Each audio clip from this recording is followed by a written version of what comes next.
સમાચારમાં આગળ વાત કરીશું સુરેન્દ્રનગરથી। સુરેન્દ્રનગર સાયલા તાલુકામાં ગેરકાયદેસર ખનીજ ખોદકામ સામે સુરેન્દ્રનગર એસઓજી દ્વારા મોટી કાર્યવાહી હાથ ધરવામાં આવી છે। જે સાયલા તાલુકાના જસાપર ગામની સીમમાં ખાનગી માલિકીની જમીન પર ગેરકાયદેસર બ્લેક ટ્રેપ પથ્થરનું ખનન થતું હોવાની માહિતી સામે આવી છે। જે એસઓજીએ દરોડા પાડ્યા હતા।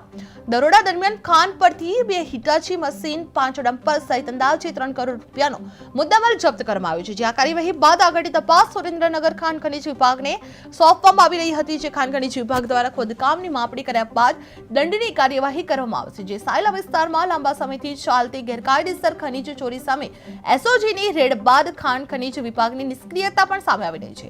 જે સાયલામાં એસઓજીની બ્લેક ટ્રેપ ખાન રેડ જસાપર સીમમાં ગેરકાયદેસર ખનન ઝડપાયું છે। જે 3 કરોડનો મુદ્દામાલ જપ્ત કરવામાં આવી રહ્યો છે।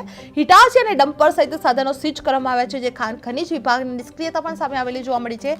જે સુરેન્દ્રનગરમાં સાયલીમાં 3 કરોડના મુદ્દામાલ જપ્ત કરવામાં આવી રહ્યા છે। જે સાયલામાં એસઓજી દ્વારા બ્લેક ટ્રેપ ખાન રેડ કરવામાં આવી છે। જે જસાપર સીમમાં ગેરકાયદેસર રીતે ખનન ઝડપાયું છે। જે ચોરી સામે એસઓજીની રેડ બાદ ખનીજ વિભાગની નિષ્ક્રિયતા પણ સામે આવેલી જોવા મળી રહી છે।